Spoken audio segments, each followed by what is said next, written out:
Hello, Kyle. This will be some video feedback for you on the web banner ad. We've got 2 weeks to go, so if you need any help, don't hesitate to reach out. Kyle, I was wondering how you would use the crystals, and it's really lovely. I like the pastel effect.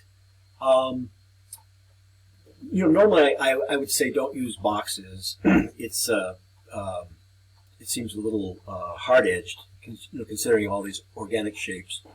But it actually looks pretty good. So I think I'll use your judgment.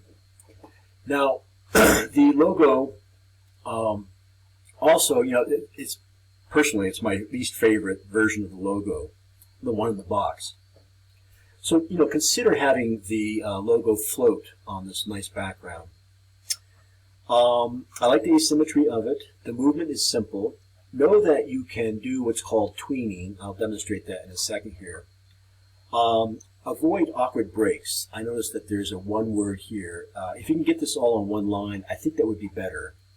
And consider using one size type for any information that falls in this box. The contact information seems a little smaller than, say, release your inner Zen. That's up to you. You can by duration, the length of time that you remain on any given frame, you can control the emphasis.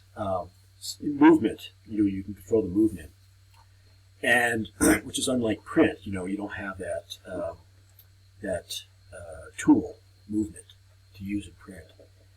Okay, so tweening. It sounds illegal, but it's actually quite legal.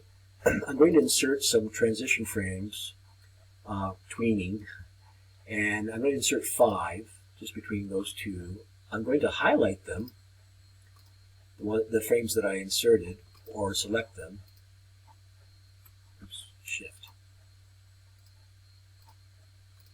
And let's see how many are there. 4. Try to do this quickly.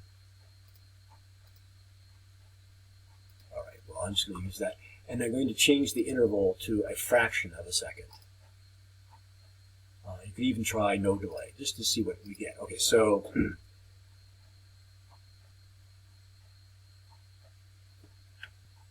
we go. It's going to be brief. All right, here we go. Tell me what you think.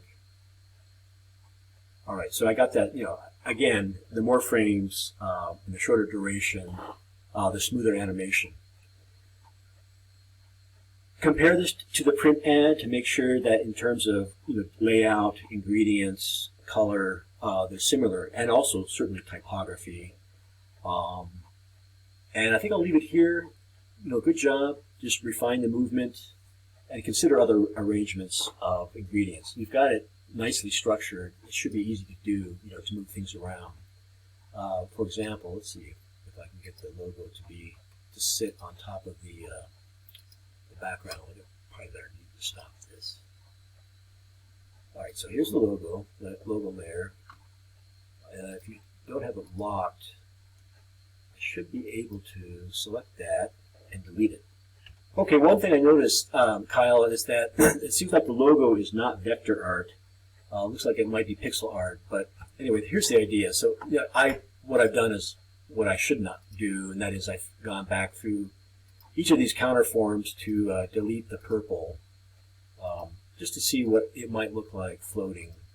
But that's not the best way to do it. If this were a vector art, it would be much easier. All right, I see why you've done what you've done, because in your pastel palette, resort and spa pretty much gets lost. But consider making the logo float. All right, enough. Good job.